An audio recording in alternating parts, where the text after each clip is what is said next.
सूबे की सत्ता पर भले ही बीजेपी और जेडीयू काबिज है, लेकिन दोनों ही दलों के रिश्ते को लेकर हर रोज नए नए दावे किए जा रहे हैं। आरसीपी सिंह के जेडीयू के इस्तीफे के बाद राजनीति और भी ज्यादा गर्मा गई है। अब बिहार की राजनीति पूरी तरीके से एक बार फिर बदलने के मोड में आ गई है। बिहार की सियासत में जेडीयू और बीजेपी की दोस्ती क्या टूटने के कगार पर खड़ी है? ये सवाल अब जोर शोर से उठने लगे हैं, क्योंकि बिहार में अब बीजेपी जेडीयू के बीच हालात ही कुछ ऐसे बन चुके हैं। 22 साल पुरानी दोस्ती में अब जो दरार है साफ साफ झलक रहा है और एक बार फिर नीतीश कुमार पलटी मारने के मूड में नजर आ रहे हैं। नीतीश कुमार के जेडीयू और बीजेपी में सब कुछ ठीक नहीं है। भारतीय जनता पार्टी यानी कि बीजेपी और जनता दल यूनाइटेड यानी कि जेडीयू के गठबंधन पर आशंकाओं के बादल मंडराने लगे हैं। ललन सिंह के बयान के बाद और बीजेपी की मीटिंग से नीतीश कुमार की दूरी के बाद से ये तस्वीरें साफ होने लगी हैं कि अब बिहार में बीजेपी और जेडीयू के गठबंधन टूट सकते हैं। आने वाले दिनों में 1 से 2 दिनों में ये कयास लगाए जा रहे हैं कि नीतीश कुमार बीजेपी से गठबंधन तोड़कर पलटी मार सकते हैं और एक बार फिर से बिहार में महागठबंधन की सरकार लोगों को देखने को मिल सकती है। जेडीयू के राष्ट्रीय अध्यक्ष ललन सिंह ने एक प्रेस कॉन्फ्रेंस की और उसमें कहा कि 2020 चुनाव में जेडीयू की सीटें इसलिए नहीं घटी कि नीतीश का जनाधार खत्म हो गया, बल्कि सीटें इसलिए घटी क्योंकि जेडीयू के खिलाफ साजिश रची गई। याद होगा कि 2020 के बिहार चुनाव में आरोप लगे कि बीजेपी की शह पर रामविलास पासवान के बेटे चिराग पासवान ने जेडीयू के खिलाफ अपने उम्मीदवार उतारे और कई सीटों पर नीतीश को नुकसान हुआ।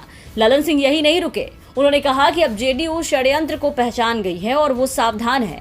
अब ये सीधे बीजेपी पर निशाना नहीं तो और क्या है। बात निकली आरसीपी सिंह से और जा पहुंची बीजेपी तक। बीजेपी के लिए आरसीपी के मीठे मीठे बोल नीतीश को कड़वे लगे। पहले उन्हें राज्यसभा नहीं भेजा, फिर आरसीपी यानी कि अपने ही पूर्व अध्यक्ष पर भ्रष्टाचार का आरोप लगा दिया। सोचने वाली बात यह है कि जिस भ्रष्टाचारी को पार्टी ने अपना अध्यक्ष बना दिया, जिसे केंद्र में मंत्री बनाया, उसके ही खिलाफ अब दुनिया के सामने खुलकर आ गई। क्यों? क्योंकि जेडीयू इसके जरिए बीजेपी को संदेश देना चाहती थी। इन घटनाओं के अलावा भी जेडीयू बीजेपी में कई बार तकरार पहले भी देखने को मिली है। लगभग कई मुद्दों पर बीजेपी और जेडीयू में जबरदस्त विचारों के मतभेद दिखने को मिले थे और तब से ही ये कयास लगाए जा रहे थे कि नीतीश कुमार बीजेपी से अपना गठबंधन तोड़ सकते हैं।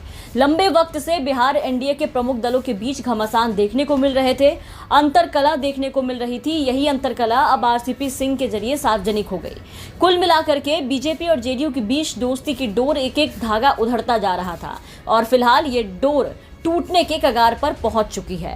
अब साफ हो गया है कि बिहार एनडीए में सब कुछ ठीक नहीं चल रहा है। अब बिहार में एनडीए में बिल्कुल भी ऑल इज वेल सब कुछ नहीं रहा। जेडीयू बीजेपी में किसी भी वक्त टूट की खबरें निकल करके सामने आ सकती है। अटकलें यही लगाई जा रही है कि अगले 48 घंटे के अंदर नीतीश बीजेपी से अपना गठबंधन तोड़ सकते हैं और आरजेडी और कांग्रेस के साथ मिल करके, तमाम लेफ्ट पार्टियों के साथ मिल करके बिहार में महागठबंधन की सरकार बना सकते हैं। जिस तरह से सूबे में ताजा सियासी घटनाक्रम सामने आ रहे हैं, उसे देखते हुए ऐसे ही सवाल खड़े हो रहे हैं। ऐसी चर्चा है कि बिहार में बीजेपी जेडीयू गठबंधन कभी भी टूट सकता है। यही नहीं, बदले हालात को लेकर राज्य में रणनीतिक तैयारी भी तेज होने लगी है। नीतीश कुमार के कांग्रेस अध्यक्ष सोनिया गांधी से मिलने जुलने और बात करने की भी खबरें सामने आने लगी। वहीं राज्य में जेडीयू, आरजेडी, कांग्रेस के साथ साथ सभी पार्टियां अलर्ट मोड पर आ गई। जानकारी मिली कि जेडीयू ने अपने सांसदों को पटना बुलाया, साथ ही विधायकों को पटना में रहने के निर्देश भी दे दिए। उधर आरजेडी ने भी अपने विधायकों की बैठक बुलाई है। कांग्रेस ने अपने सभी एमएलएस को जल्द से जल्द पटना पहुंचने का निर्देश दिया है। वहीं पूरे मामले में बीजेपी खेमा पूरी तरीके से खामोश दिख रहा है। इन सियासी घटनाक्रमों को देखते हुए ऐसा लग रहा है कि राज्य में राजनीतिक हवा का रुख कभी भी बदल सकता है और बिहार में एनडीए की सरकार एकदम से जल्द ही गिर सकती है। ऐसे में सवाल ये उठता है कि क्या नीतीश कुमार बीजेपी से अलग होने का कदम उठाएंगे? तमाम खबरों और अपडेट्स के लिए आप बने रहे द वीपीएन टीवी के साथ।